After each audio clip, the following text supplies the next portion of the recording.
Good evening, America, and welcome to your Thursday edition of Just the News, No Noise. I'm your host, John Solomon, reporting as always from the nation's capital. Tonight, we kick off this hour with some breaking news. The House Judiciary Committee, led by Congressman Jim Jordan, has expanded its investigation into a report from Biden impeachment witness Jason Galanis that he was targeted for retribution by the Biden Department of Justice to prevent his testimony in the impeachment inquiry. If you remember, Galanis was one of the witnesses who had to testify from prison. He came in by video. He told House investigators in his opening statement about his involvement in the Biden family plans and that his intention was to secure its financial future after then Vice President Joe Biden left office, including building a diversified private equity platform. Remember that? We talked about that on the show. They were making big bucks. They were going to sell the family brand, Joe Biden's brand, to make lots of money and make it a global investment scheme. The partners plan to include a Chinese firm called Harvest Fund Management, headed by Henry Zhao and backed by Chinese state enterprises. The plan did not come to fruition as both Galanis and Devon Archer were, arrested and charged in a fraudulent tribal bond scheme for which Galanis is currently serving a sentence. That's why he came in via video. Nevertheless, letters obtained by Just the News Today were sent to current and former wardens of the Pensacola Federal Prison Facility and to the U.S. Assistant Attorney who led the prosecution against Galanis and advocated against his request for home confinement. While the former facility warden approved his home confinement, it was the Biden DOJ official who communicated her strongest objection, which would later become the rule. Committee, basically, they wouldn't let him go to home release. The committee has asked each to appear for a transcribed interview. This story is published just a few minutes ago on justthenews.com. Go check it out. It's pretty important. We've got an all-star lineup today, but before we get to that, I want to head over to my amazing co-host, Amanda Head. She's in Los Angeles. She has some other interesting headlines to tell us about. Amanda, how's it going? Good evening, John. Fine and dandy. Lots going on Capitol Hill, so I'm going to take you on a tour of all of it today. Judiciary Committee Chairman Jim Jordan asked that former Special Prosecutor Nathan Wade testify before that panel regarding his role in the ongoing criminal case against former President Trump down in Georgia. The Ohio congressman opened this probe asking for documents back in January, and he's taking big issue with the meetings held with Democrats in Washington, D.C., including a trip to the White House, as well as almost $700,000 that he billed for, despite those funds coming through federal grants from the DOJ. Now, Jordan set a May 16th deadline for Wade to produce the materials. Meanwhile, overseas, tension continues to build between Israeli Prime Minister Benjamin Netanyahu and President Joe Biden. Hours after Biden said he would not ship weapons to Israel if they invade Rafah, citing civilian casualties, Netanyahu responded saying that Israel, quote, will stand alone, unquote, should the weapons not come. Now, it's a very powerful statement from our longstanding ally in the Middle East, and now we've got to wait and see if Joe Biden says or does anything or anything at all. Now, on Capitol Hill, House Speaker Mike Johnson took a poke at Biden, telling him not to undermine Congress in holding up that aid to Israel. Finally, the GOP-led Ohio state legislature is deadlocked over bills that would ensure Biden is on the November general election ballot. The DNC scheduled their convention where they will pick their presumptive nominee, who we assume will be Joe Biden, for August 19th through 22nd. However, Ohio's deadline for political parties to certify their nominee is 90 days before the general election, which is August 7th. So with that being said, it's now up to the Ohio state legislature to introduce and pass a bill that allows for a flexible state certification deadline to allow Biden on the ballot. Now, Ohio Secretary of State Frank LaRose, although he's a Trump supporter, said that he believes Trump will prevail in November, but he wants a fair and just election for all, which would mean changing that date. Now, if you want to hear more about the issue, go over to justthenews.com. Click the podcast tab and tune into my podcast, Furthermore with a Man Head, that featured Secretary LaRose. But John, if that's not enough, what else do you have on your radar?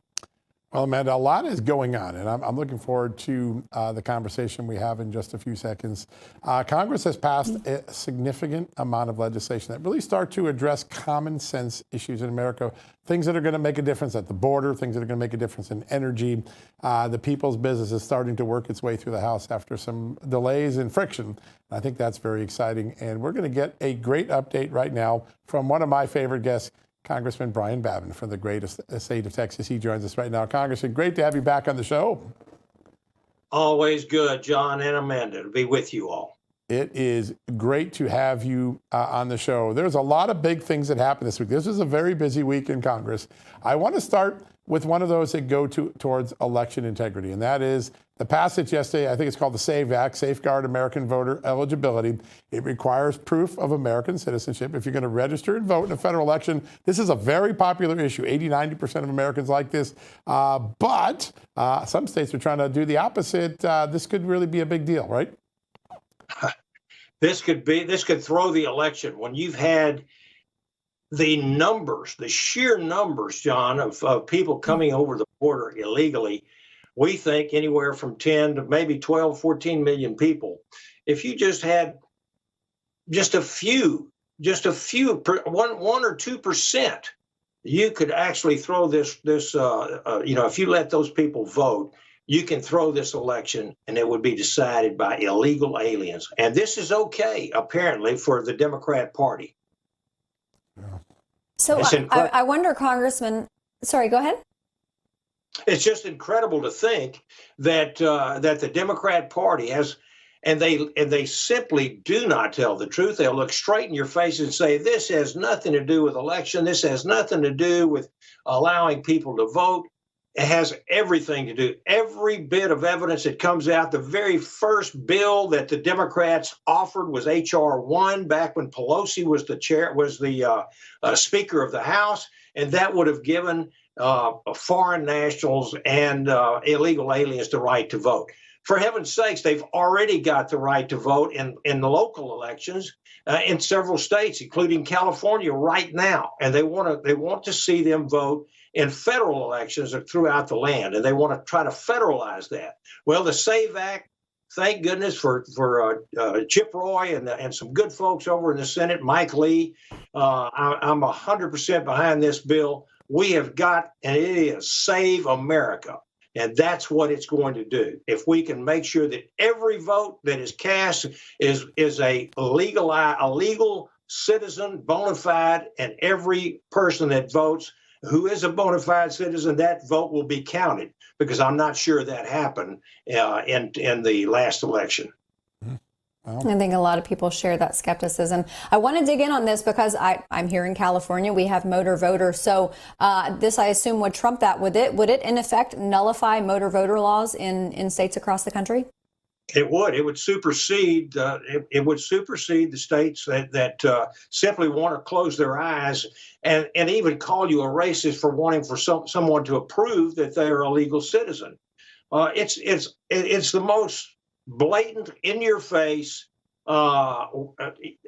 election interference that I think you could ever see. Is to have these people start voting, and that's what they want. And they don't want you to check. They don't want any people to have to show identification. You know, when you go to a baseball game in Major League, or you go to a football game, you got to show a ticket to get in. You cannot take the word of someone trying to get into a football game. They can't just sign an affidavit and say, yeah, I got a seat and sign this paper. Well, this is what they're doing. When you have drive-through voting, when you have same-day registration, when you have motor voter, when you've got the motor vehicle bureaus in counties and in cities that simply, when they give a driver's license to someone, they sign them up to vote, and they have no idea. And then when you have state laws that prevent and prohibit people from asking the citizenship proof, then you've got a way for an entire election to be thrown. Yeah, so important. And we're beginning to educate the American public. Very important stuff. Congressman, about 2 years ago, I had the pleasure of coming down to your district. We spent a wonderful night dinner with some great Republican women there. And it was the first time I got educated. You educated me that night that one of the real motives of Democrats in plowing these millions of people across the border, by that time there weren't that many coming across, it was just ramping up, that the goal was to throw the census, to put people and run up numbers so that they could shift census and resources and apportionment to blue states. Yesterday, a very big moment when legislation gets through the House that puts the citizenship question back on the census, keeps illegal aliens from benefiting states. Will that get through the Senate? You think you can get that through the Senate? I think there's a fat chance that gets through the Senate. I say that very cynically. but it definitely does need to be gotten through the Senate. And let's just hope that this November we are going to see the American people stand up, because this is the number one issue, John and Amanda, and that is the border. We have got to get a handle on our border. We've got to know who's coming in. We've got to make sure that the ones that are coming in are benefiting the United States of America and not just one party. And this is what's happening as we speak today. We push back as hard as we can, but we don't have control of the DOJ. We don't have control of the Department of Homeland Security, and they are calling the shots on the border. And thank goodness for governors like Texas Governor Greg, who is doing all he can. Our state government down here is doing all they possibly can to protect citizens and protect our way of life. But it is stunning to think that this could be part of the death knell of the United States of America as a free republic. Yeah, very important stakes. Sir, there are devastating effects in practically every sector of American society that results from the border. But we had 6 more individuals on the terror watch list apprehended at the border last month, which brings the grand total up to, I think, 357 since Joe Biden took office, compared to 11 under Donald Trump. But if there is some type of terror crisis, if there is a terror attack in the United States, who can Joe Biden blame? He will have to look in the mirror, because that's who's going to be the one to be blamed. And I think most, and a huge majority of Americans, when you have an 80% issue like the border is, the American people they're going to know who's going to be responsible for a major terrorist attack. And I will say this, and I say it with a straight face: it's not a matter of if, it's a matter of when we get hit again by a major terrorist attack, and also maybe even a concerted terrorist attack in multiple parts of the country, whether it be our water supplies, our grid, our energy sector. Who knows? It could be athletic events and in big stadiums. Who knows? We don't know, but we know one thing: there are hundreds and hundreds, and probably thousands of people who are running around this country today that intend harm. Yeah, no doubt about it. And we know it for sure. Sir, this is something I didn't know about, but I'm much more educated today, thanks to you and all your great colleagues in the House. The ASTRO Act, Astronaut Safe Temporary Options Act, passed the House. It authorizes expenditure of funds for transportation of government astronauts returning from space for performance or medical research, monitoring, diagnosis. I didn't know this was a problem. How did this get to be this way? It's a problem because astronauts, when they return from their work at the International Space Station or whatever they're doing up in space, they are prohibited from driving, because there are some health problems that happen to you when you are in zero gravity. Ocular problems, eye problems. You've got osteoporosis, where your bones are not near as strong as they would be when you spend a long time in no gravity. And a lot of other things that can happen to you up there. So we want to make sure that these astronauts are getting their medical treatment and getting the examinations they need, and it's all being compiled for future astronaut trips, because we know that we're literally reaching for the stars.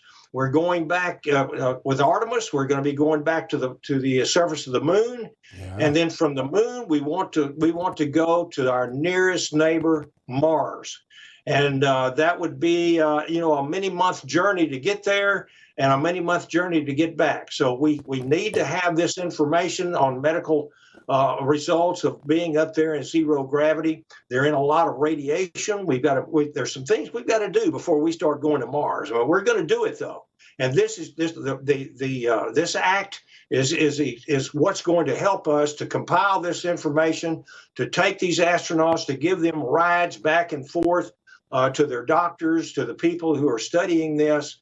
And until they are able to drive and move themselves around, and so this is going to be something that will help us in the future, and to get to Mars, to get back to the moon and on beyond. Important stuff. So we got 20 seconds left. You and your co-chairs Harshberger and Miller on the Family Caucus, you guys gave a strong message to Joe Biden regarding his changes to Title IX. Can you reflect that for our audience? Oh, I surely can. As someone with 9 granddaughters, and quite frankly, 3 daughters who are athletes, all of them, we want to make sure that girls' sports, which is we have fought long and hard for. This is the reason Title IX was written years ago, and now that we've got these, quite frankly, folks that want to undermine women's sports. They want to let men compete against women. Listen, you can let them grow hair, you can give them hormones, but they're still a man. And when you have someone who's 6'3", 6'4", and he's a male, and he just happens to be taking a few hormones, and he goes out and he's a swimmer, and he beats all comers who are females, there's no wonder. And so we want to protect women's sports. It's a precious thing that they didn't always have. And we do have protections for women until these ridiculous rulings that are coming out and executive orders coming out of the Biden administration. We got to protect our girls. We got to protect our women. We cannot have males, whether they believe they're women or not. We cannot have males going into the locker rooms, the bathrooms, the changing rooms of females, and then to have them the women are playing second fiddle, because we know that men are stronger, they're bigger, they're faster than women. And we cannot allow this to happen to our women in this country. The American people are on your common sense sides, Congressman. That's something we're very sure of. Great to have you on today. Thanks for joining us. Folks, stick around. We're going to have a big conversation about the Trump trials and so much more right after these messages. John Solomon here. As we draw near to another critical election, it's not only about casting your vote, it's about elevating your voice. AMAC is more than a senior discount organization. They unite like-minded patriots like you and I, committed to preserving our cherished values and actively opposing the leftist agenda in America. Just look at their recent victories. AMAC members helped to push forward an investigation into practices that inflate drug prices for all Americans, successfully defeated ranked choice voting in order to protect traditional voting methods, and also helped block a federal takeover of elections. As AMAC's membership grows, more than 2 million strong now, Washington listens. Every new member strengthens this movement. If you love America like I do, visit amac.us/justnews to become a four-year member for only $30. That's a great deal. AMAC is not only better for America, it's better for you. Membership gives you access to the AMAC magazine, free Social Security and Medicare guidance, money-saving discounts, trusted news, sweepstakes, and so much more. Take advantage of our election year sale, 4 years for just $30. Join today and join the 2 million other members just like you who care about this country. They can't ignore your voice. Join now at amac.us/justnews. That's amac, amac.us/justnews. Welcome back, everybody. As everyone knows, former President Donald Trump has been in and out of the courtroom. Up in New York, the Biden trial, as he calls it, continues to move along as Judge Merchan and DA Alvin Bragg's team, full of known liberal activist lawyers, dictates. Now, however, the 45th president has surprisingly found some legal silver lining just yesterday. The Georgia Appeals Court agreed to hear an appeal in that state's election case brought by controversial Fulton County DA Fani Willis. And earlier this week, a Florida judge, Judge Aileen Cannon, indefinitely suspended the federal trial in the classified documents case brought by Jack Smith in the Biden DOJ. And we have the perfect guest to dive into all of this courtroom drama. Tim Parlatore originally represented the GOP presumptive nominee in the documents case, but has continued to maintain his own law firm, the Parlatore Law Group, and he joins us now. Tim, welcome back. Thank you. I want to just start with the optics of Stormy Daniels' testimony. I don't know if she was brought in to sully the reputation of Donald Trump. I hardly think it's relevant to the case, but the venom with which she spoke, the fact that she seems to turn everything into a money-making operation, the gratuitous and superfluous details that she included, it almost feels like it hurt the prosecution more than the defense. Do you think so? I do. I mean, I think that they brought her in for a specific purpose to try and prejudice the jury. She has nothing to say that's relevant to the charges in this case. This is a case about whether documents were falsified. She didn't know anything about that. And here's the thing, is that under the statute, it doesn't matter whether anything happened between the two of them, because whether her story is true or false, the fact that Michael Cohen was trying to keep it silent, that's the only relevant fact. So Quite frankly, I think that the judge shouldn't have allowed her to testify at all because she doesn't add anything to this case relevant to the actual charges. All she does is bring in these salacious details and allow people to, keep going over these allegations and forcing Trump into a position where he has to have his lawyers cross-examine her and try and make her look like a liar. It's a total sideshow. Yeah, that's a great point. And it's interesting that Bragg's office would do this so shortly after the Harvey Weinstein reversal in the Me Too cases, because the part of the reason was they allowed irrelevant and prejudicial testimony into that case. Is Alvin Bragg just set himself up for another appellate reversal, maybe? I think so. I mean, they planned this case out well before the Weinstein decision came out. In fact, they started the case before the Weinstein decision came out. So opening statements, they made certain promises. So I don't think they want to reverse that. But the Weinstein decision is a very important one. New York prosecutors, and for that matter, prosecutors nationwide, have been abusing the ability to bring in so-called prior bad acts for a long time to try and make juries, improperly decide a case, not based on the actual charges, but based on other conduct where they say, well, if they did all these things bad, then they must have done this thing too. And so I think that not only is the Stormy Daniels testimony something that the Weinstein decision could throw out, all the stuff about McDougal, all this, basically everything that Dave Pecker said is irrelevant, then it's something that I think does put them at risk of an appellate reversal. But from Bragg's point of view, just timing wise, that appellate reversal isn't going to happen until after November. That's a great point. Right. Yep. He wins on politics, may lose on the law. That's right. All right. Yeah. Tim, the gag order. If this judge has the you-know-whats to actually throw Donald Trump in jail, we've heard that Rikers Island apparently is preparing for that should it happen. That sounds like cruel and unusual punishment to me. Would there be grounds after the fact for Donald Trump to sue based on the Eighth Amendment? I don't think he's going to be able to do that. I mean, it certainly is an issue where, would jailing somebody for repeated violations of a gag order be appropriate? Yes, it would be. Is the repeated violations of this gag order appropriate? No. I think that the biggest problem that they have is not that he's been, violating it, but rather that the order itself is impermissibly large. The prospective restriction of free speech, it must have some rational relationship to protecting the trial. And simply saying bad things about Michael Cohen or commenting on ongoing judicial proceedings isn't it. In fact, in New York law, they actually have a special provision that immunizes any comments that people make civilly immunizes comments people make about pending judicial proceedings. And so here he's gone quite the opposite way. And so I think the biggest problem he would have is if he tried to issue that order and they went immediately to the appellate court, they would have to show that the order itself is constitutional. I think that's the biggest problem. Yeah, that's a really great point. Tim, does Stormy Daniels' testimony open the door for Michael Avenatti to be called as an impeachment witness now?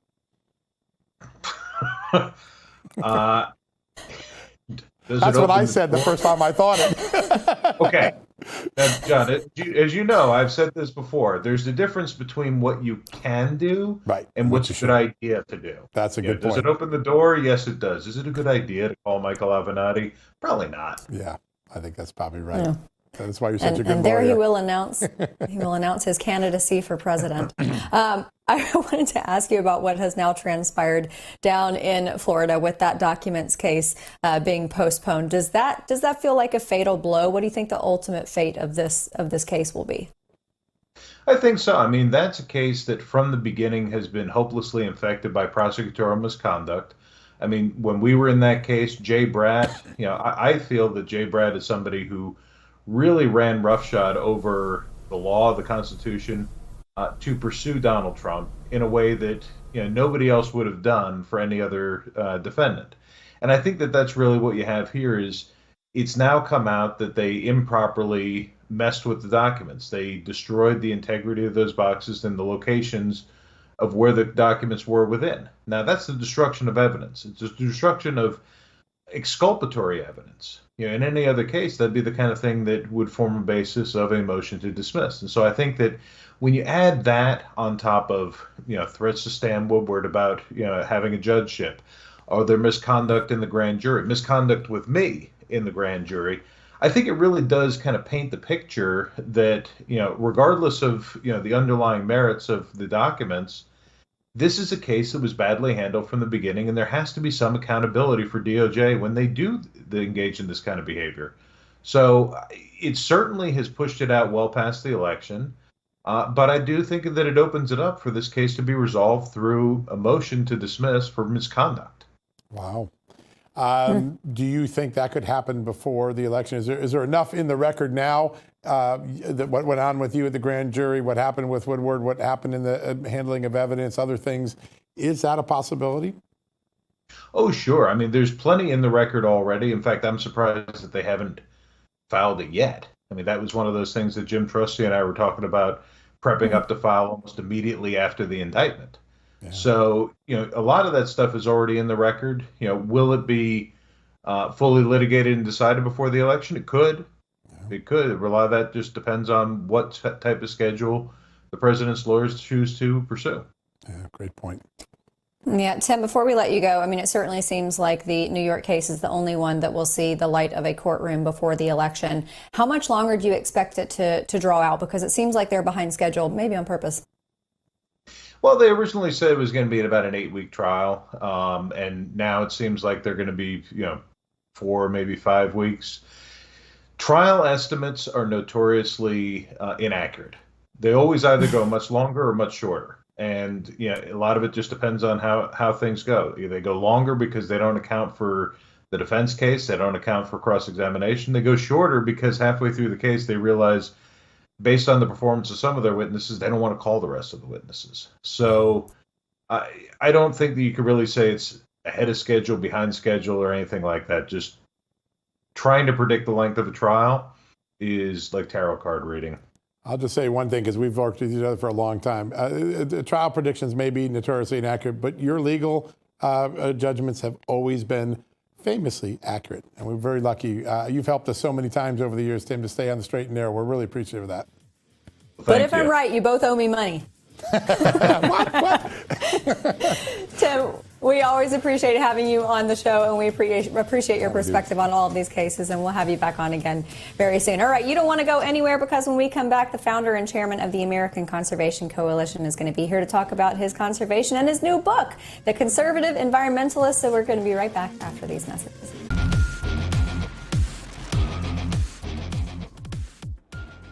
Welcome back, America. Over the course of the last few years, politicians and big bureaucracy have been steadfast in their efforts to push everyday Americans to invest in and turn to renewable energy sources. However, if we lean into our own country's history, it's actually our continued reliance on fossil fuels and nuclear energy and things like that have really created a more reliable supply of energy than what we're sometimes dealing with today. Our next guest has been preaching that gospel, a smart approach to reducing carbon emissions while keeping energy plentiful and, most importantly, inexpensive. That's something that often gets dropped on the table these days. Benji Backer is the founder and chairman of the American Conservation Coalition and the author of a brand new book. This is a good one, guys. Go get this book, The Conservative Environmentalist, Common Sense Solutions for a Sustainable Future. Benji joins us right now. Benji, congrats on the book. Great to have you back on the show. Thank you. It's great to be here, and it's a big moment in history. First Republican or conservative book written on the environment for many, many decades, and hopefully can give us a voice on a much-needed issue for us to retake the mantle on. Yeah, and one of the fun things about conservatives and Republicans is that the original conservationists and environmentalists were Republicans. People like Ronald Reagan and Teddy Roosevelt. Somehow they gave up it for a while, but I know you've been fighting to reclaim that mantle and the common sense that goes with it. And when I read this book, the first thing that jumps out to me, there is a common sense way to go about doing this, to get carbon emissions down without crushing the economy or crushing our budgets. I think you got a lot of that planned in this book, don't you? That's exactly right. I mean, I think conservatives understandably have been incredibly skeptical of anything environment because for the last 2 decades, it's meant more government, more regulation, and honestly, socialist tendencies. But the reality is there's another way forward, and that's the way forward that I outline in the book. It's a authentically conservative way forward that serves our country first, that also boosts our economies, boosts our pocketbooks, and makes our lives easier. We can protect the environment and also have successful economies at the same time. And we have an obligation to do that, whether you're religious or you care about national security or you care about the environment because you love spending time in it. There is always a case to be made for conservatives to care. But like you said, we're the ones who originally cared. You look at Richard Nixon, That's right. Ronald Reagan, George H.W. Bush. These were some of the most pro-environmental presidents in U.S. history. And oh, by the way, my favorite icon in American history, at least in the last 100-ish years, is Teddy Roosevelt, another Republican. So we can return to that legacy. Just because we don't like what the left has proposed doesn't mean that we shouldn't have our seat at the table. And that's what the book outlines, is what that seat at the table looks like. Yeah, that's important. Yeah. And Benji, you have done such an incredible job refining that message for Republicans that for the last 10, 20 years, they've really kind of stumbled over a lot. I think Elon Musk deserves some credit as well, because it seems like with his messaging and his rhetoric that's seeming a little bit more conservative these days, he's kind of merging the messaging too between clean energy and conservatism, right?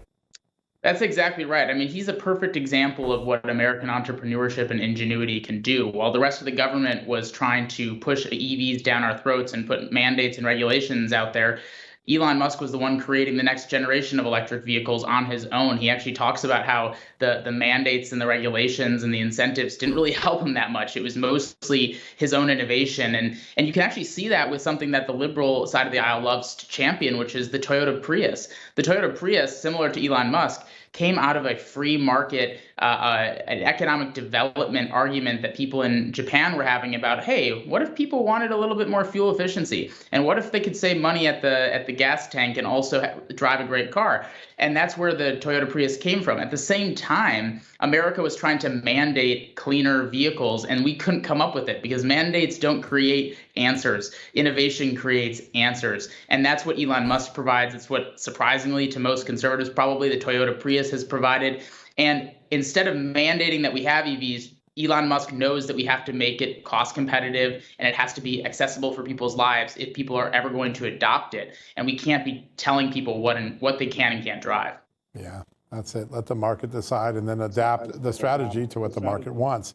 Benji, when we look at this, there's been some harsh realities in the last few months to the Democratic. You got to go all renewables or this doesn't work for the world. Wind energy investments went way up in 2023, but wind energy production, wind load went down. That's a harsh lesson for Democrats that maybe they have too many, other marbles in one basket.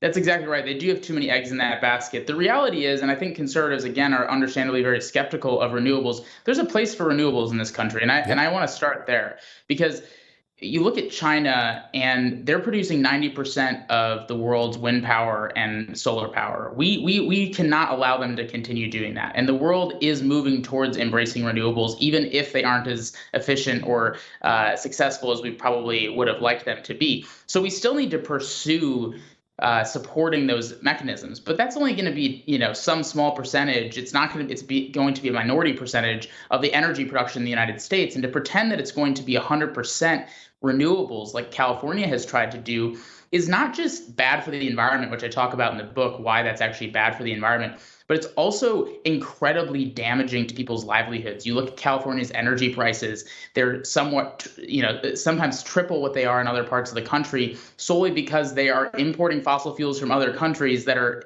really expensive because the solar panels and the wind turbines don't work all day and they need to have reliable power from somewhere else. They can't do it in their own state. So mandating that has not worked.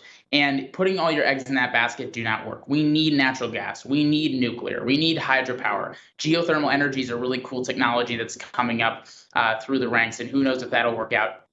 There's so many opportunities to have American energy expansion and development for cleaner technologies without just working on renewables. And that's where the left has failed and where the right can really take an opportunity to succeed. And by the way, a lot of moderate Democrats are starting to realize that too, and would get on the moment someone provided that agenda. Yeah, you're right about that, Benji. Benji, there is a dynamic that has stuck in my craw, and I just can't shake it. We found out, think about the middle of last month, that Joe Biden was considering tripling tariffs on Chinese imports of steel and aluminum that's used for EVs, solar panels, clean energy products, because it was outpacing demand. If Joe Biden is so long on EVs and green energy, and he's so confident that demand is ultimately going to outweigh supply, why would he do this? Well, I think that the sentiment is right, that we have to take some of this manufacturing and production back into the United States. I think you've got to give him credit for the sentiment, but the reality is he's the one who helped get us into this mess in the first place. And the focus on mandating EVs and renewables, and like you look at the Inflation Reduction Act, a lot of the Inflation Reduction Act was actually it's the biggest climate investment in U.S. history. A lot of it was actually bipartisan bills from Republicans and Democrats that were put into this. And there's some good stuff in there, but there's also a lot of bad stuff too. And the reality was it was all focused on renewables and EVs. And we need other answers. We can't just be putting all of our eggs into those baskets. And so for President Biden to reverse course on that, it kind of makes sense, but it's like we could have told you that you were giving the keys to China years ago when you provided this plan in the first place. We shouldn't be handing the keys over to China for our energy future. We cannot rely on China for energy future. And I really was excited to see that last week, or maybe it was even earlier this week, Russia importing Russian uranium was banned by the U.S. Congress because we only have one uranium mine left in the United States to power our nuclear fuel for our nuclear reactors, and we were importing all of it from countries like Russia. Our reliance on other countries for energy production is never a good idea, and we need to take that back into the United States' hands. That's a great point, Benji. All right, we've asked Benji to stay over for the commercial break. Come back. He's graciously agreed to do. We're going to keep the conversation going right after these messages. In the meantime, go check out The Conservative Environmentalist. What a great book. It's worth getting. We'll be right back.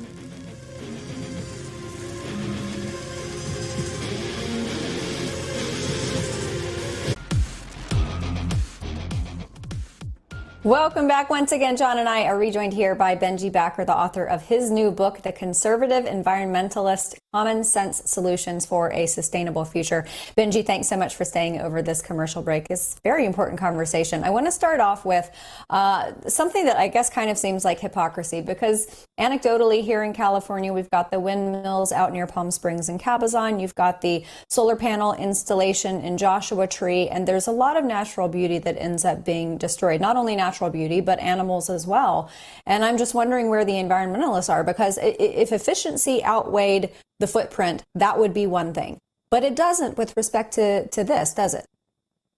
No, and that's the problem with solar and wind, is that it does take up a lot of space, and there are places where honestly, solar panels or wind turbines might make sense to place because that land's not being used, and there's parts of Nevada and parts of Arizona where I live that it actually does make a lot of sense to put these places with solar panels and wind turbines. But the reality is, in places like California and Joshua Tree, we shouldn't be destroying the environment to quote unquote save the environment. That doesn't make any sense. And we also have to mine for these panels and mine for the wind turbines, which also destroys the environment. I mean, there's trade-offs to all of these energy sources, by the way. I mean, I think that that's what the left has missed. And, the right has missed that on oil and gas, and the left has completely missed that on renewables, that there are trade-offs with every energy source, and we need to balance those. That doesn't mean that solar works everywhere. And to pretend that it does is a really backwards mindset. To talk about the scale of it for a second, though, if you take a nuclear plant offline, which I talk about in the book, California has done, you have to replace that with 3 million solar panels. And solar panels aren't that small. You put 3 million of those up and you're basically blanketing an entire, wide swath of land that could be used for other purposes. So again, solar can be used in times where it makes sense, especially rooftop solar and other opportunities like that. But we shouldn't be destroying the environment to save the environment. And too many times that's what's happening with solar and wind. Yeah, such a great point. Benji, I've noticed something very different about our conversations with Republican lawmakers the last year. So I've been an unabashed environmentalist. I love the outdoors. I'm a Reagan environmentalist. And I had an early hybrid car. And I'd have these conversations. I love your reporting. I don't know where you're going with this climate stuff, John. But in the last couple of years, I don't look like a Martian when I have these conversations. A lot of Republicans are saying this. Hey, I'm starting to get the idea that natural gas nuclear and hybrid cars can get us down much quicker and cheaper. And listen, Democrats are going to continue this carbon crush no matter what. Why not do it in a way that protects the American taxpayer? Are you sensing a shift in traditional Republicans on this conversation? Absolutely.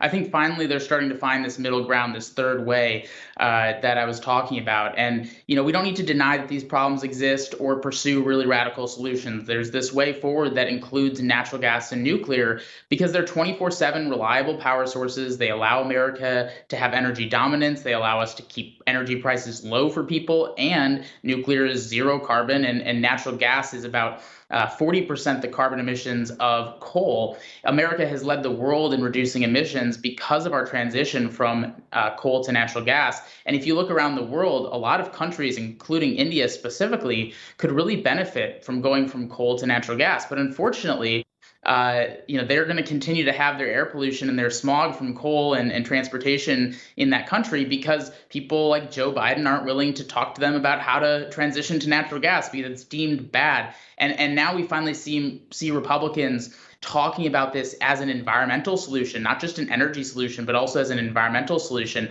Natural gas and nuclear are clean energy sources, and they provide a lot of opportunity for our country to lead, not just here at home, but also abroad where people need answers and they need cost-effective answers. So you look at the states that are reducing emissions the most, it's the states that are able to pair nuclear with natural gas and occasionally hydropower and renewables. It's going to be a mix. And by removing nuclear and natural gas from the conversation, the left is not taking this issue seriously. That's a great point. Benji, whether we're talking about gasoline or other forms of the green energy, the issue is going to continue to be reliance on other countries. I think that we can pull that back. The critical minerals that are required to realize Republican proposals for green energy, can we mine most of those here? We can't mine all of it here by any stretch of the imagination. We can't mine all of it anywhere, really. I mean, there's a lot of mineral need, obviously for EVs, for renewables, but also for our cell phones and our TVs and all of those sorts of things, and the screens that we're all watching and talking on right now. So there's a dire need for it, but I would rather have the United States be leading that effort. So to do it here at home where it's possible without destroying local environments that are important, also funding and partnering with other countries that are working on it, that are allied with us, whether that be Australia or Canada or European nations. Also having the Western part of the world invest in Africa. China is buying up all the ports and the mining operations in Africa for this effort. You can't do it without working in Africa. But the United States should be there too. I mean, it should not be owned by China. And we would actually care about the human rights standards and the lives of these people over there who do need these jobs and this economic growth. So the United States needs to lead on all fronts. Allied nations. Benji, I want to cut you off because I want to remind everybody to go check out your book, The Conservative Environmentalist. Easy title to remember because you got 3.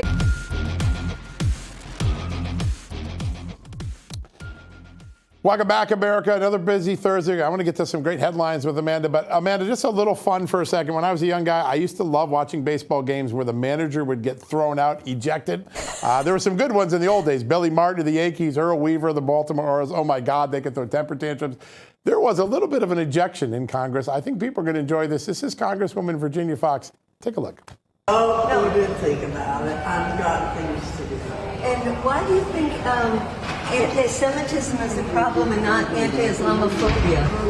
You're not welcome on this elevator. It's a members only. I'm sorry. I'm sorry. Why are you destroying the lives of so many young people on Why are you campuses? attacking children and teachers who are just trying to speak up for Palestinians? The elevator. Why are you I doing have work that? to do. You have your work. We have to speak up about Officer! being harassed. Stop harassing students who only want to stop a genocide. Those are my favorite Code Pink protesters. Oh, my God, they cause so much trouble. But that was fun. A Congresswoman kicking him out of the elevator. I thought you'd get a kick out of that. All right, some more serious Get him, stuff. Congresswoman. Yeah, it was fun. It was a good one. I'm glad. Good job for Chad for finding that. It was a fun one. All right, Congressman Babin, speaking of kicking people out, he's ready to kick all the illegal immigrants out. But I think the thing he talked about, Ted, and this didn't get enough attention yesterday. We keep talking in the show about the real goal here is to hijack the census. Congress took a really significant action. And he's right. It's not going to get through the Senate this time. But next year, if Republicans get to 55, 56, there could be 60 votes in the Senate to do that. That would be a game changer, take the incentive away for Democrats to keep pouring people in. That was a big moment today. Absolutely. That's something that I'm going to be paying a lot of attention to. But John, honestly, at this point, I mean, I understand why Democrats want illegals to go to states like Texas and Arizona so that they can move those states in the purple or blue direction. Yep. What I don't understand is why illegal immigrants would want to go anywhere except California at this point. As you know, I think it was the end of this past year or January of this year. Now illegal immigrants get free Medi-Cal here in California. The education system, I mean, the perks are nice here in California. So I don't know why they would go anywhere else. But, you know, we were talking to the congressman about terrorist attacks, and I hate to say it, I caution people in the next 6 months leading up to this election with any type of event or venue where there are a lot of people. I actually just bought tickets to the Beach Boys. And now I'm kind of second guessing my purchase because, well, they were expensive for one thing, but I'm kind of a senior at heart, so I love the Beach Boys. But also because of this factor. I mean, when you look at the numbers, 357 under Joe Biden, I think the congressman is right. It almost seems inevitable. And I don't pray that on our country, but we have to be vigilant. Yeah, no, listen, I think that's what Chris Wray was saying. All the lights are blinking red. He doesn't talk that way very often, so he's scared.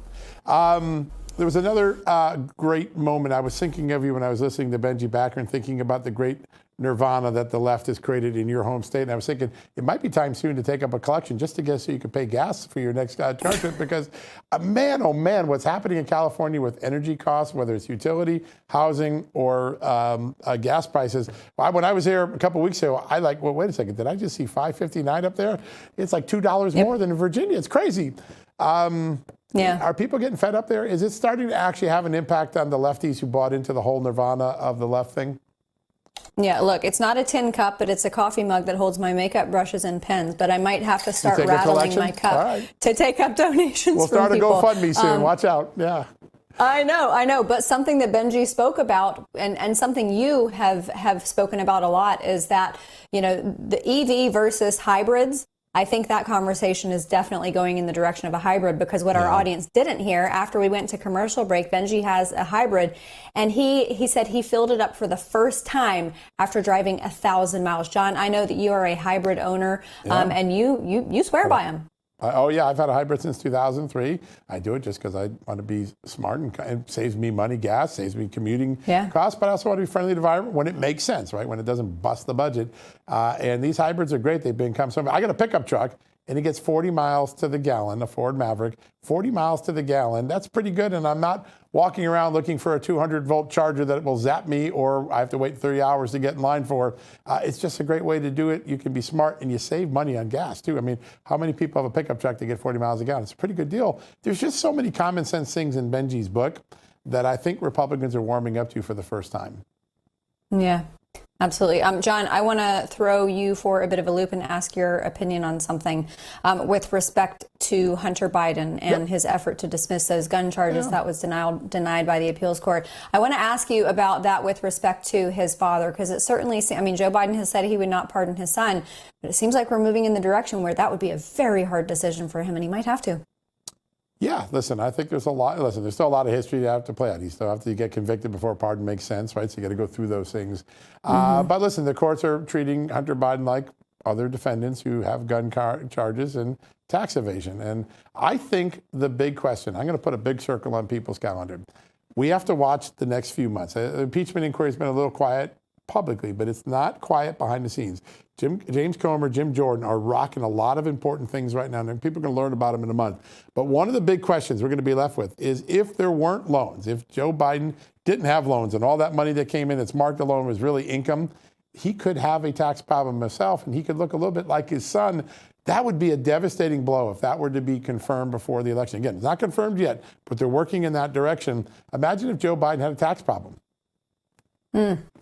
One son causing pain and another son causing pleasure. Barron Trump jumping into the political arena, possibly supporting his father as a Florida delegate. What do you think, John? He's a very big delegate. He's very tall. It's actually very impressive. Yeah, listen, it's great to see family, generations of families, and just getting young people involved in politics. It's their country to rescue too, and I think that's a little bit of what Barron Trump's engagement reminds us all. Really important stuff. Yeah. Amanda, great stuff. Tomorrow night, I'm going to spend the whole night with Dr. Peter McCullough. We're going to go through all the things, the bird flu, everything else. Tune in a very fun special. Dr. Peter McCullough, the wellness company, they're doing innovative things to make our health system better. It's a lot broken there. He's trying to fix it.